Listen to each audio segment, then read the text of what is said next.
ایک مرتبہ سورہ ہم کی مرتبہ سورہ اخلاص سے فرماتے سید احمد جعفری بن محمد عباس صاحب علامہ قدر حسین کے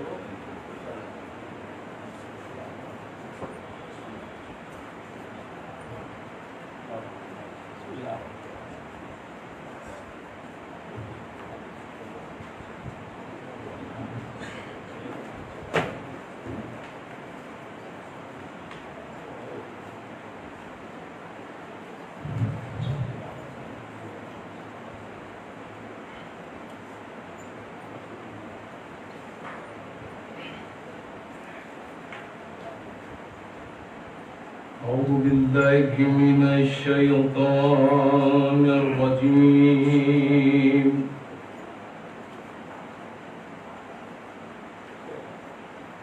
بسم الله الرحمن الرحيم الحمد لله الذي هدانا لهذا وما كنا لنهتدي لولا أن هدانا الله لقد جاءت رسل ربنا بالحق الصلاة والسلام على رسول المسدد المصطفى الأمجد المحمود الأحمد مولانا ومولى الكونين جد الحسن والحسين أبي القاسم صل على محمد بسم الله الرحمن الرحيم اللهم كل وليك الحجة ابن حسن اللهم صل على محمد وآله صلواتك عليه وعلى في هذه الساعة وفي كل ساعة وليا وحافظا وقائدا ودليلا وعينا حتى تسكنه أرضك طوعا وتمتعه فيها طويلا اللهم صل على محمد وآل محمد فقد قال رسول الله صلى الله عليه وآله بسم الله الرحمن الرحيم القرآن مع العلي والعلي مع القرآن صلوات محمد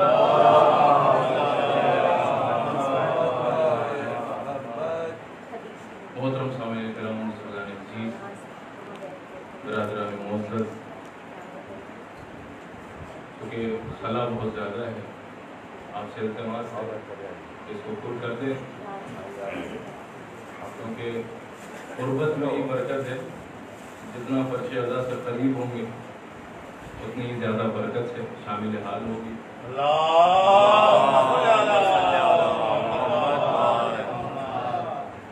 کیونکہ فرش ادا سے قریب وہی ادادار ہوتے ہیں جو ذمہ دار ہوتے ہیں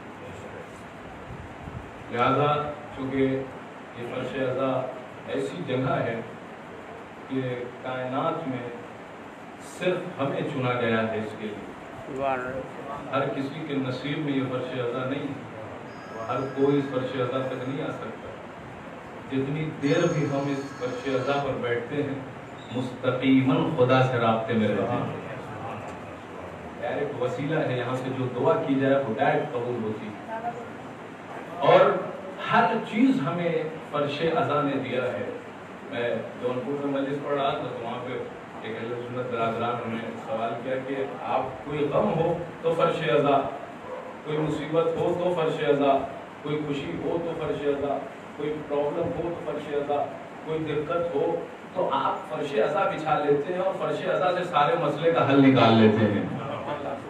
نہیں, آپ کو اس فرش عزا سے ملتا کیا ہے؟ آج پوری کائنات کا سب سے بڑا سوال یہی ہے کہ آپ کو فرش عزا سے کیا ملتا ہے. آپ بیٹھ کر کے 2 گھنٹے 3 گھنٹے تک فرش عزا بچھا کر کے مجلس کرتے ہیں, آپ کو ملتا کیا ہے؟ میں نے بس ایک جملے میں جواب دیا, میں نے کہا سب کچھ ہمیں فرش عزا سے ملا.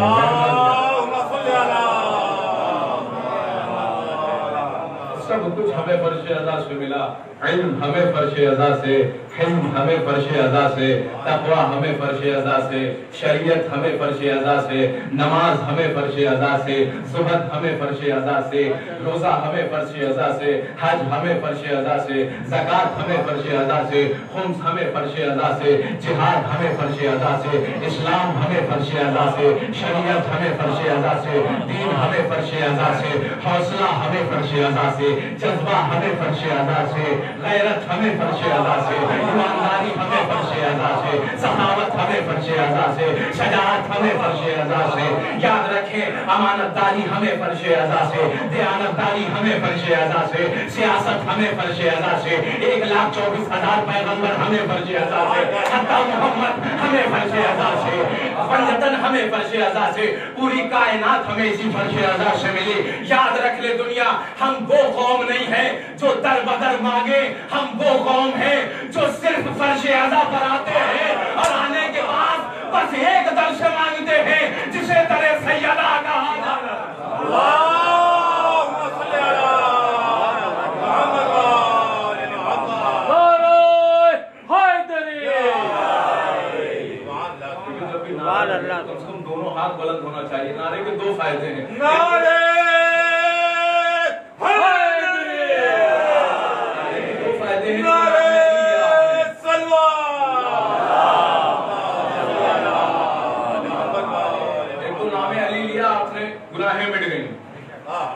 ثواب میں اضافہ ہو گیا, اور دونوں ہاتھ بلند ہو جائے تو غدیر کی یاد تازہ ہو جاتی ہے. ہاتھ بلند 2 فائدے ہیں. اور یہ میں نہیں کہہ رہا ہوں, خود اہل سنت عالم دین سے کسی برادران نے اہل سنت کا سوال کیا کہ سرکار آپ سنی ہیں, انہوں نے برجستہ کہا 100%. کہا سنی ہے, کہا 100%. کہا علی کا ذکر کرتے ہیں, کہا 100%. کہا یہ بتائیے علی میں اور ان کے میں فرق ہے؟ کہا 100%. نہیں غور کیجئے, کہا سنی ہے, کہا 100%. کہا یہ بتائیے علی کا ذکر کرتے ہیں, کہا 100%. کہا علی میں اور ان کے میں فرق ہے؟ کہا 100%. سنی عالم دین جواب دے رہے ہیں. کہا کیسے فرق ہے؟ کہا ایسے فرق ہے, انہوں نے کہے کہ نہیں کر کے بتایا ہے. فرق ایسے ہے کہ سب کو خلافت ملی ایسے, علی کو خلافت ملی ایسے. نعرے حیدری, نعرے سلوات.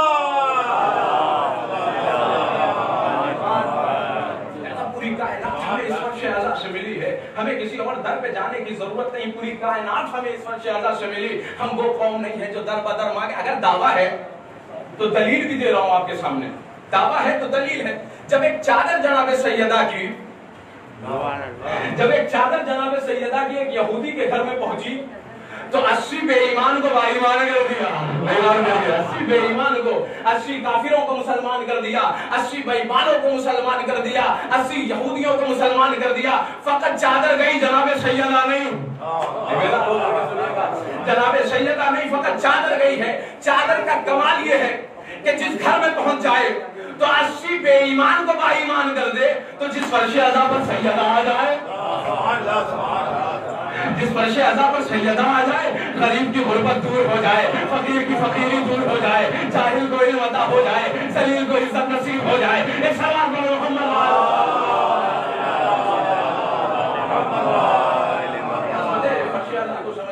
جس فرش عزا پر جناب سیدہ آ جائے تو غریب کی غربت دور ہو جائے, فقیر کی فقیری دور ہو جائے, جاہل کو علم عطا ہو جائے. یاد رکھیں چادر ہے. اچھا ایک بات آ گئی ہے سامنے تو میں کہتا چلوں, چونکہ میرا موضوع یہ نہیں ہے. جو جس روایت کو میں نے آپ کے سامنے عنوان کرا دیا اس کے سلسلے سے مجھے چند باتیں آپ کے سامنے کرنا, معلومات اس کے حوالے سے آپ کے سامنے پیش کرنا ہے. لیکن فرش عزا کے سلسلے سے آپ سنیے کہ جب ایک چادر, غور کیجئے, چادر ہے زینت بدن. یہی تو ہے چادر. کیا ہے زینت بدن؟ خون کیا ہے؟ نہیں با فہم حضرات کے درمیان مجلس پڑھ رہا ہوں میں. چادر ہے زینت بدن, خون جزو بدن. خون جزو بدن, چادر ہے زینت بدن. آپ نے چادر کا کمال سنا، خون کا بھی کمال سنیے. 1400 سال کے بعد بھی 1400 سال کے بعد بھی اہل بیت کے خون کا ایک قطرہ، 1400 سال کے بعد بھی اہل بیت کے خون کا ایک قطرہ اگر اپنے شباب میں آتا ہے تو زمانے کو ہلا کے رکھ دیتا ہے.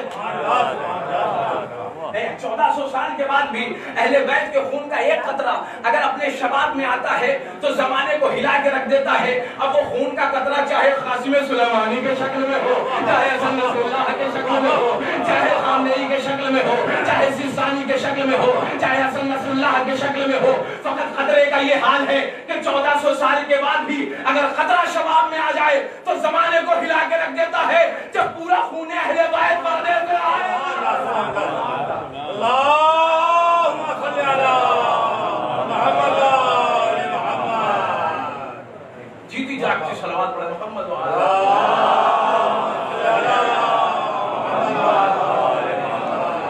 جس عنوان کو میں نے انتخاب کیا، جس پیغمبر کی حدیث کو میں نے منتخب کیا ہے کہ القرآن مع العلی والعلی مع القرآن، پیغمبر کے سلسلے سے ہمارے اوپر اعتراض یہ ہوتا ہے کہ ہم شان محمد بیان نہیں کرتے.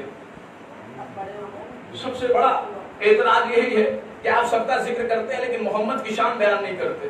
تو یہ بتائیے کہ کون ہے جو محمد کی شان بیان کر سکتا ہے؟ کون ہے جو کما حقہ محمد کی شان کو بیان کر سکتا ہے؟ یاد رکھیں وہ محمد کے جس کی ہر ادا پر اللہ نے قرآن کی آیت نازل کی ہو، جس کی ہر ادا پر اللہ نے قرآن کی آیت نازل کی ہو، جس کی ہر ادا پر اللہ نے، یاد رکھیں محمد جس کی سب سے زیادہ تعریف کی جائے. محمد کہتے ہیں مبالغہ ہے، عربی جو لوگ عربی سے واقفیت رکھتے ہیں، مبالغہ یعنی بہت زیادہ تعریف کی جائے. محمود جس کی تعریف کی جائے، محمد جس کی بہت زیادہ تعریف کی جائے. پوری کائنات جس کا مل کر کے قصیدہ پڑھے تو وہ محمود بنتا ہے. نہیں، پوری کائنات جس کا قصیدہ پڑھے تو وہ محمود بنتا ہے، اور خود خدا اپنے مصطفیٰ کا قصیدہ پڑھے تو یہ محمد بنتے ہیں. وہ محمود ہے تو اس نے محمد بنایا، وہ اعلیٰ ہے تو اس نے علی بنایا، وہ فاطر السماوات والارض ہے تو اس نے فاطمہ بنایا، وہ محسن ہے تو اس نے حسن بنایا، وہ قدیم الاحسان ہے تو اس نے حسین بنایا، وہ معبود ہے تو زین العابدین بنایا. وہ معبود ہے تو اس نے زین العابدین بنایا، وہ صادق الوعد ہے تو اس نے جعفر صادق بنایا، وہ صادق الوعد ہے تو اس نے جعفر صادق بنایا، وہ عالم الغیب والشہادہ ہے. غور کریے، اس نے وہ عالم الغیب والشہادہ ہے، اس نے موسی کاظم بنایا، اسے رضا پسند ہے، انہیں علی رضا بنایا. وہ محبوب ہے، محمد تقی بنایا. غور کریں، وہ نقی مزاج ہے، اس نے علی نقی بنایا. وہ عسکرانہ شان کا حامل ہے، اس نے حسن عسکری بنایا. اور وہ خود غائب ہے لہذا اپنی آخری حجت کو کرتا ہے.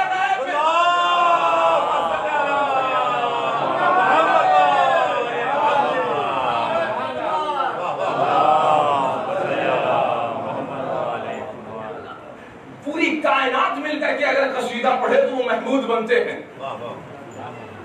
یاد رکھیں، اور خود خدا کون کر سکتا ہے محمد کی ثنا کون کر سکتا ہے؟ کوئی نہیں کر سکتا. پیغمبر نے خود فرمایا یا علی آپ کو کسی نے نہیں پہچانا، یا میں نے پہچانا یا خدا نے پہچانا. خدا کو بھی کسی نے نہیں پہچانا، یا آپ نے پہچانا یا میں نے پہچانا. مجھ کو بھی کسی نے نہیں پہچانا، یا آپ نے پہچانا یا خدا نے پہچانا. تو جو پہچانے وہی تعریف کرے.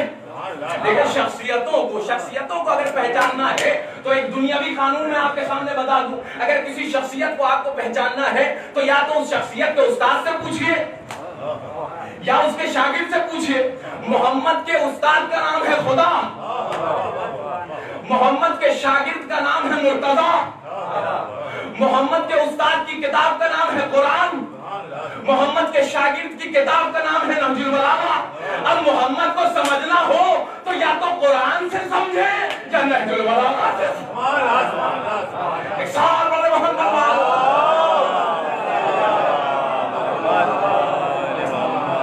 جس کی ہر ادا پر اللہ نے قرآن کی آیت نازل کی، جس کی ہر ادا پر سفر میں دیکھا تو فرمایا وَوَجَدْتَ ضَالًّا فَأَغْنَىٰ، تنگ دست پایا تو فرمایا وَوَجَدْتَ عَائِلًا فَأَغْنَىٰ، یتیم پایا تو فرمایا علم یجدک یتیمن فآویٰ، اے محمد آپ تنگ دست سے، آپ کی دولت کا انتظام کیا، غور کیجئے، آپ تنگ دست سے، آپ کی دولت کا انتظام کیا، آپ یتیم تھے تو آپ کی پرورش کرائی، غور کریے، یعنی جناب ابو طالب نے پرورش کی، خدیجہ نے دولت دی، اب ان دونوں شخصیتوں کا محمد پر احسان، محمد ہے عین اسلام، یعنی یہ احسان اسلام کے اوپر ہو رہا ہے، غور کریے، محمد کے اوپر ہو رہا ہے، اے پروردگار یہ تیرا حبیب ہے، یہ تیرا محبوب ہے، یہ تیرا طٰہٰ ہے، یہ تیرا یاسین ہے، یہ تیرا مدثر ہے، یہ تیرا مزمل ہے، تو احسان کا بدلہ ہونا چاہیے،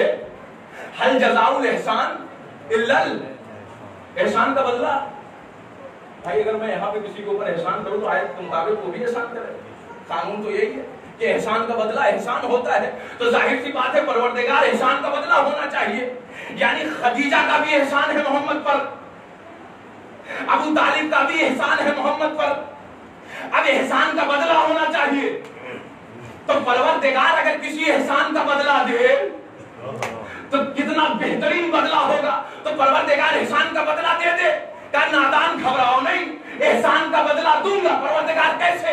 کہا خدیجہ کو صاحب تطہیر کی ماں بنا دوں گا، ابو طالب کو کلے ایمان کا ماں، آواز بلند نعرہ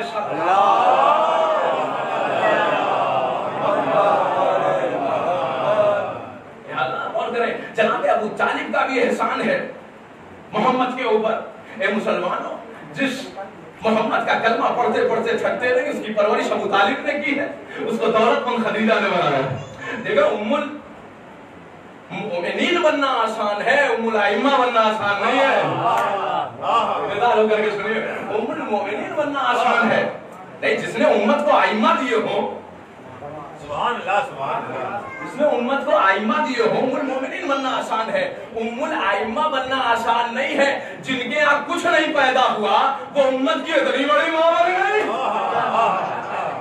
ایک سوال بڑا محمد بنجر کھیتی کو ہرا بھرا کہنا، چمن کو صحرا کہنا، یہ اندھے پن کی دلیل ہے، ایک سوال بڑا محمد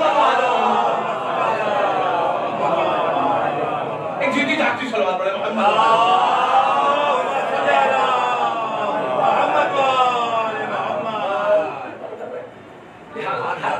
اللہ نے قرآن کی آیت نازل کی، سفر میں دیکھا تو فرمایا وَوَجَدْكَ ضَالًّا فَهَدَىٰ، تنگ دست پایا تو فرمایا وَوَجَدْكَ عَائِلًا فَأَغْنَىٰ، یتیم پایا تو فرمایا أَلَمْ يَجِدْكَ يَتِيمًا فَآوَىٰ، چہرے پر نور کو دیکھا تو فرمایا وَالشَّمْسِ وَضُحَاهَا، سیاہ زلفوں کو دیکھا تو فرمایا وَاللَّيْلِ إِذَا يَغْشَاهَا، سینہ مطہر کو دیکھا تو فرمایا أَلَمْ نَشْرَحْ لَكَ صَدْرَكَ، پشت مبارک کو دیکھا تو فرمایا وَوَضَّعْنَا عَنْكَ وِزْرَكَ، کنکڑی مارتے ہوئے دیکھا تو فرمایا وَمَا رَمَيْتَ إِذْ رَمَيْتَ وَمَكِنَّ اللَّهَ رَمَى، اے محمد آپ کے ہاتھ سے تو کچھ نکلتا ہی نہیں، آپ کے ہاتھ سے جو کچھ نکلتا ہے سب خدا کے ہاتھ سے نکلتا ہے، ہاتھ سے تو کچھ نکلتا ہی نہیں، کنکڑی مارتے ہوئے دیکھا وَمَا رَمَيْتَ إِذْ رَمَيْتَ وَمَكِنَّ اللَّهَ رَمَى، اے محمد آپ کے ہاتھ سے تو کچھ نکلتا ہی نہیں، اور اس کے بعد جب مکے میں دیکھا تو فرمایا لَا أُقْسِمُ بِهَٰذَا الْبَلَدِ،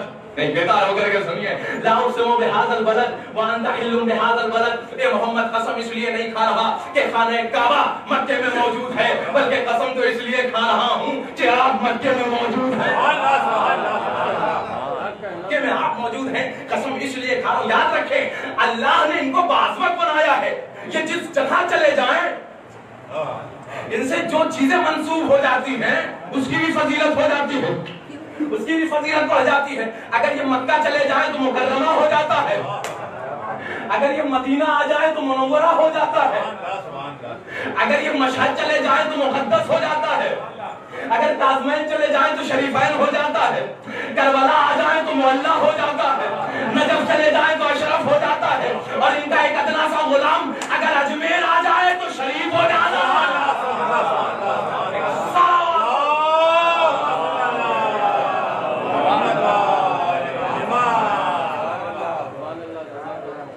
ان کی حالات پر اللہ نے قرآن کی آیت نازل کی. ان کی حالات پر کنکڑی مارتے ہوئے دیکھا. وما رمیت اذ رمیت ولکن اللہ رمی لا اقسم بہذا البلد وانت حل بہذا البلد. اور اس کے بعد جب گفتار کو دیکھا تو فرمایا وما ينطق عن الهوى ان هو الا وحی یوحى. اے محمد آپ تو کچھ بولتے ہی نہیں, آپ وہی بولتے ہیں جو خدا بلواتا. اور اس کے بعد جب اخلاق کریمانہ کو دیکھا انک لعلی خلق عظیم, آپ سے بہترین اخلاق کسی کا نہیں. اور اس کے بعد بیت کو دیکھا تو فرمایا اس سے بہترین بیت کسی کا نہیں. اور اہل بیت کو دیکھا انما یرید اللہ لیذهب عنکم الرجس اہل البیت ویطہرکم تطہیرا.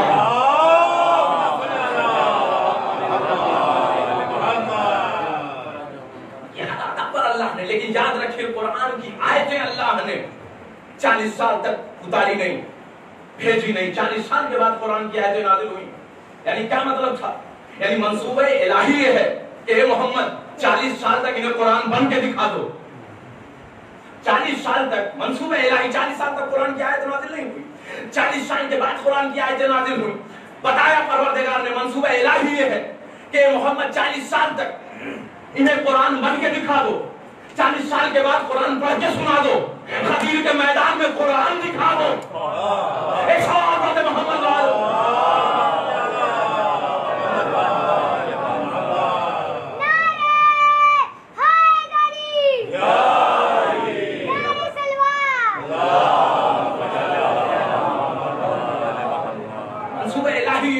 کہ 40 سال تک محمد قرآن بن کے دکھا دو. 40 سال کے بعد قرآن پڑھ کے سنا دینا, آیتیں نازل ہوں گی بتاتے چلے جانا. یعنی کیا مطلب ہے؟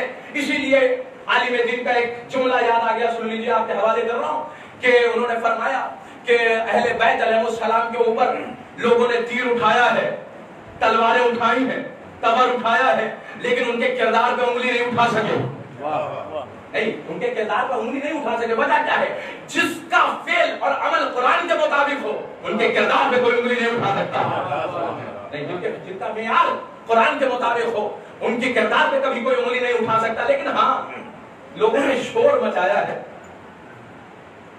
لوگوں نے شور مچایا ہے, اور یہ شور آج بھی شیعہ حیدر کرار کے سلسلے سے لوگ اٹھاتے ہیں, عزاداری کے سلسلے سے اٹھاتے ہیں. یہ سنت چلی آ رہی ہے ابو لہب کی. یہ دعوت رسول شیعہ سے شور اٹھا تھا جب اسلام کی پہلی دعوت ہے, اور پیغمبر نے سب کو دعوت دی. لوگ ابو طالب کے گھر آئے. ابو طالب, ابو لہب اور اس کے 40 شہواری, کھانے کا انتظام تھا جناب ابو طالب کے گھر. بس ایک اشارہ میں آپ کے سامنے کہہ کر کے اپنی بات کو آگے بڑھاؤں گا کہ اسلام کی پہلی دعوت جناب ابو طالب کے گھر. غور کیجیے, لیکن کردار پہ انگلی نہیں کوئی اٹھا سکا. شور مچایا ہے لوگوں نے. تو شور کہاں سے اٹھا؟ اسلام کی پہلی دعوت میں. ابو لہب نے شور کو اٹھایا. کس طریقے سے؟ غور کیجیے کہ پہلی دعوت ہے اسلام, پہلے دن آئے تو آنے کے بعد کھانا وانا کھایا, کھانے کا انتظام تھا, سید و سردار کے گھر کھانا تھا, بہترین کھانا, کوئی پابندی بھی نہیں تھی گوشت پہ. لوگ آئے, بہترین کھایا پیا, اور اس کے بعد جیسے ہی محمد اٹھے کچھ بیان کرنے کے لیے, کچھ کہنے کے لیے, تو ادھر سے ابو لہب اٹھا, اس نے شور مچانا شروع کر دیا. اب یہ جب سے شور مچایا, اس کے بعد یہ ابو لہب اور اس کے 40 شہواری دروازے کے پاس, جناب ابو طالب نے اشارہ کیا محمد ان سے کو کل پھر کھانا ہے. پیغمبر نے کہا کہ کل پھر کھانا ہے میرے چچا کے گھر. جملہ میں آپ کے سامنے کہہ دوں, ماشاءاللہ سے الہ آباد میں شاعر حضرات موجود ہے, میں تو شاعر نہیں ہوں, کہ جہاں ہو چاول کا دانا وہاں ضرور جانا. ان کو بھی پتا تھا کہ جہاں کھانا ہو بہترین. لیکن آج ہم نے تو بھائی اکھاڑے کے پہلوان پہلے دیکھے تھے, آج دسترخوان کے بھی پہلوان ہوتے ہیں. ایک سوال تھوڑے محمد والے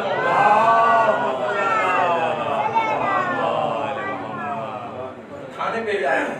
آج بھی لوگ, بہت سے لوگ مجلس اعظم میں ایک سوال پڑھ دے محمد والے, دسترخوان کے پہلوان کو غور کر لیجیے گا. ہاں, تو پہلے دن آیا, اس کا کھانا وانا کھایا, اور دوسرے دن بھی آیا کھانا وانا کھایا. یاد رکھیں, لیکن میں یہ کہنا چاہوں گا پروردگار جتنے بھی نبی آئے ان کے لیے تو نے من و سلوہ کا انتظام کیا. یہ تو تیرا حبیب بندہ ہے, ہونا تو یہ چاہیے تھا کہ من و سلوہ بھیجتا, لیکن تو ابو طالب کے گھر بھیج رہا. وجہ کیا ہے؟ ابو طالب کے گھر بھیج رہا, پروردگار آواز دے رہا ہے میں ان 40 لوگوں کو ابو طالب کے گھر کا کھانا کھلا کھلا کے ابو طالب کا نمک حلال بنا رہا.